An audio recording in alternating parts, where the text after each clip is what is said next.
Bueno, buenas noches, buenas tardes, buenos días, dependiendo de la hora en la que estén viendo este video. Mi nombre es Juan David Bobada Muñoz y a continuación les voy a hablar de los pares o nervios craneales.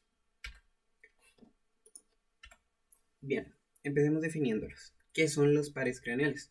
Los 12 pares o nervios craneales tienen este nombre porque básicamente atraviesan los forámenes de los huesos craneales y estos se originan en el encéfalo, en el interior de la cavidad craneal.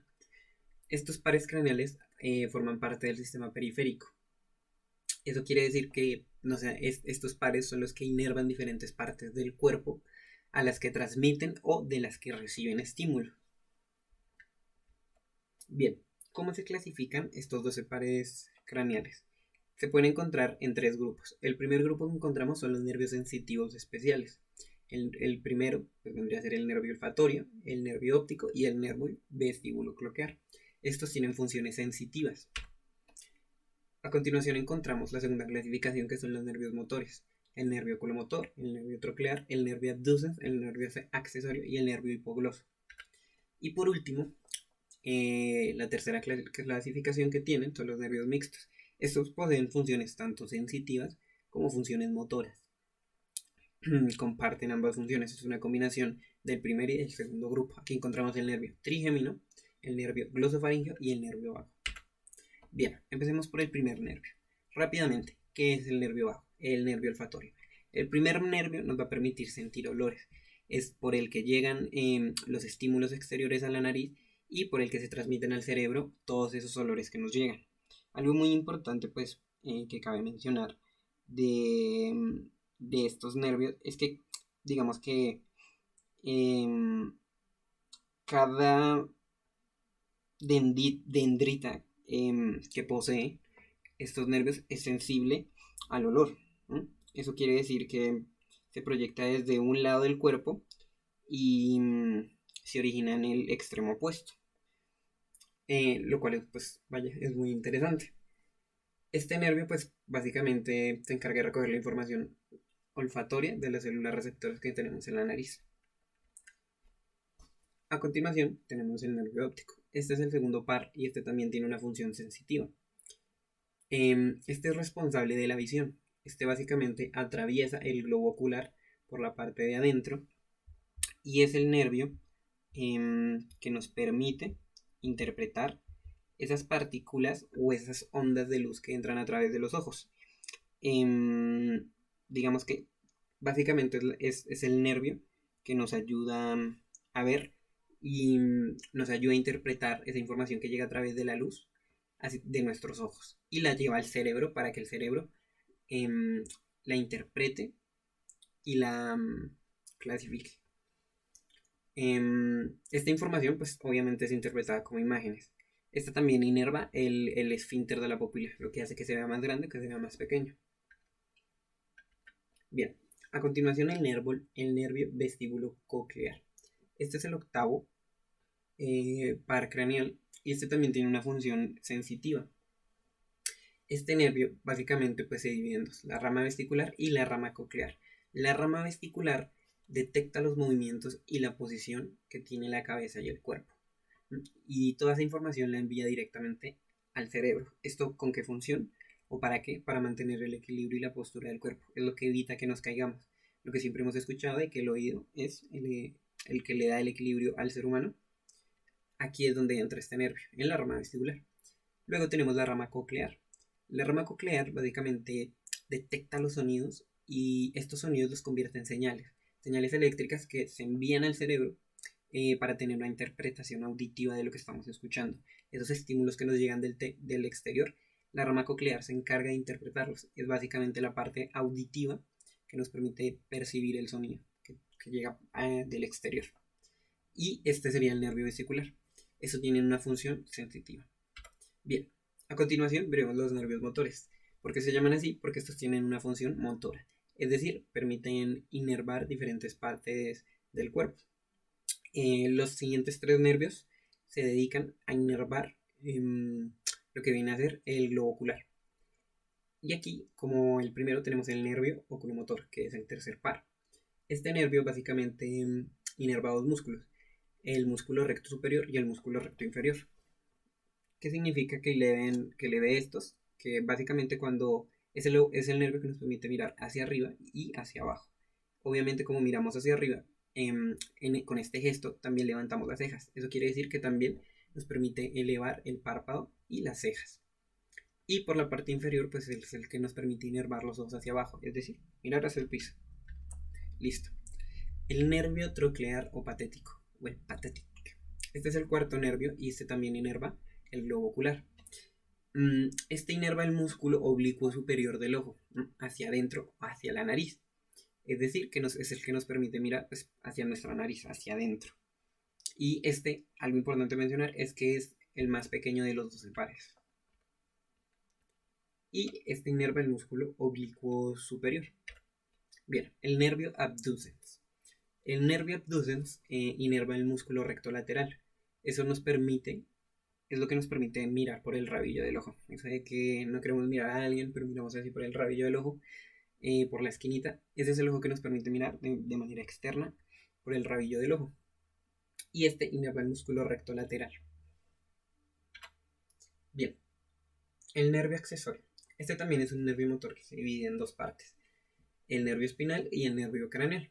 El nervio espinal controla los músculos del cuello y los hombros, que vendrían a ser el músculo esternomascloideo y el músculo del trapecio. Y por la parte del nervio craneal, este controla los músculos del paladar y la faringe. Todos estos músculos pues básicamente permiten el movimiento de los hombros y el movimiento del cuello. Si por ejemplo a alguna persona sufriera una alteración en estos músculos, no tendría la capacidad de levantar los hombros o lo haría con dificultad. También tendría dificultad para girar la cabeza, porque es el nervio que permite que estos músculos se inerven para el movimiento. Bien, el nervio hipogloso. Este vendría a ser el 12º par.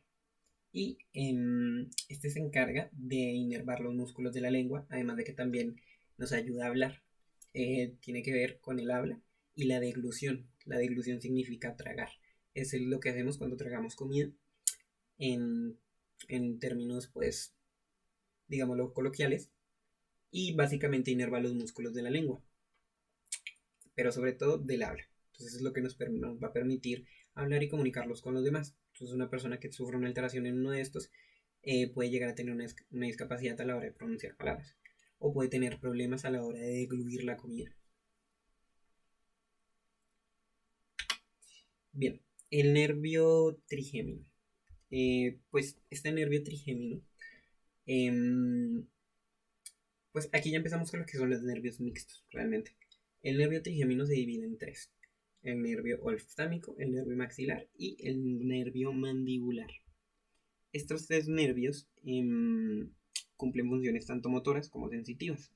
En la parte sensitiva, pues tiene axones de varias áreas de la cara, de la cabeza, por el parte del nervio oftámico, como el párpado superior, el globo ocular, las glándulas lagrimales, la nariz y la frente. En el nervio maxilar contiene axones sensitivos de la mucosa nasal, el paladar, parte de la faringe, los dientes superiores, el labio superior y el párpado inferior. Y en el nervio mandibular, los 2 tercios anteriores de la lengua. No, ojo, no significa que es la que nos permite hacer el gusto. También tiene la mejilla, la mucosa profunda esta, los dientes inferiores, la piel de la mandíbula y los lados de la cabeza. Y por delante de las orejas. Básicamente este nervio trigémino es la parte sensitiva. En la parte motora, esto nos va a permitir inervar los músculos de la masticación o los músculos de la cara. Pues, lo que nos va a permitir de cierta manera hacer facciones, poder hacer, digamos que, movimientos con la cara, ¿no? Entonces en la parte sensitiva estos también pueden detectar la temperatura, pueden detectar el dolor y pueden detectar todos esos estímulos que nos llegan a través de la piel. Bien, el nervio facial, que es el séptimo nervio. Realmente con el anterior no hay mucha diferencia, son muy parecidos. Y pues este tiene funciones sensitivas. ¿Cuáles son? Este tiene axones que son sensitivos en los 2 tercios anteriores de la lengua. Y tiene axones sensitivos en la piel. Esto nos permite, como dije antes, transmitir el tacto, dolor y la temperatura. Es muy parecido al nervio anterior. Por la parte motora, este inerva los músculos faciales para la expresión. Inerva también los músculos, más que cualquier otro nervio que lleguemos a encontrar dentro de este par, dentro de estos 12 pares. También inervia los músculos del cuero cabelludo.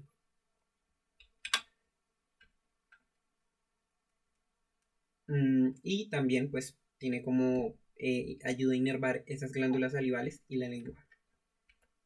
Bien, el nervio glosofaringio. Este es el noveno par y pues este también es mixto.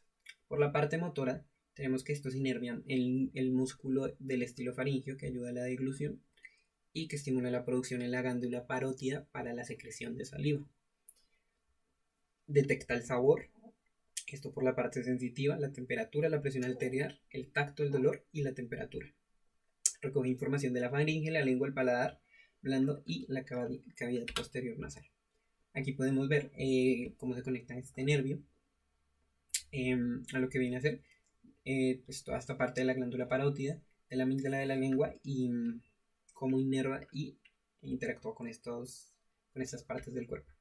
Bien, el nervio vago. El nervio vago es quizás uno de los más importantes, ya que este es un nervio que está relacionado con los órganos. Este nervio recopila la información del corazón, los pulmones, el hígado, el estómago, el intestino delgado, el colon, la faringe y la laringe. Esta información que él recolecta es la presión, la distensión, la temperatura y el dolor. Es básicamente qué está pasando con estos órganos y esa información es enviada al cerebro para que pues el cerebro sepa qué es lo que está pasando en el cuerpo. También por la parte motora, lo que hace es que regula la frecuencia cardíaca, la respiración, la digestión y la función intestinal. Este nervio es esencial para mantener el equilibrio y la homeostasis del cuerpo. Básicamente una alteración en este nervio puede llegar a causar la muerte. Entonces lo ideal sería que este nervio jamás tuviera ningún tipo de alteración. Aquí podemos ver cuáles son los órganos que este nervio, pues a más detalle y con ilustraciones inerva o con los que interactúa. Bien, por último vamos a ver el reporte de un caso sobre una alteración de los nervios craneales. El caso que les voy a presentar es básicamente un caso de un estudiante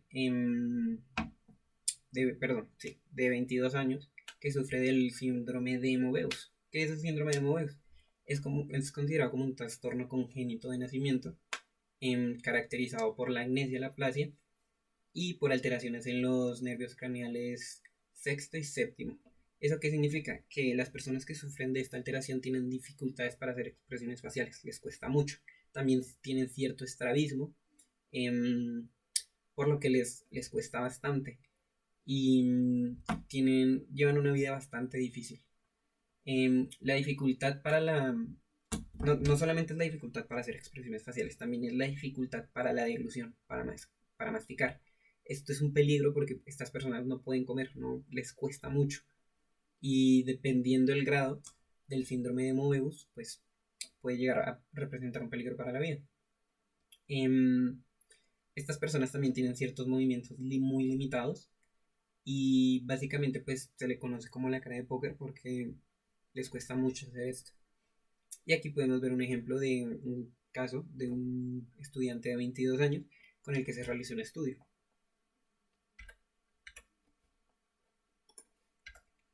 Las referencias que usé para este trabajo fueron las siguientes y les agradezco a todos por ver este video para la clase de neuroanatomía funcional y espero que estén bien.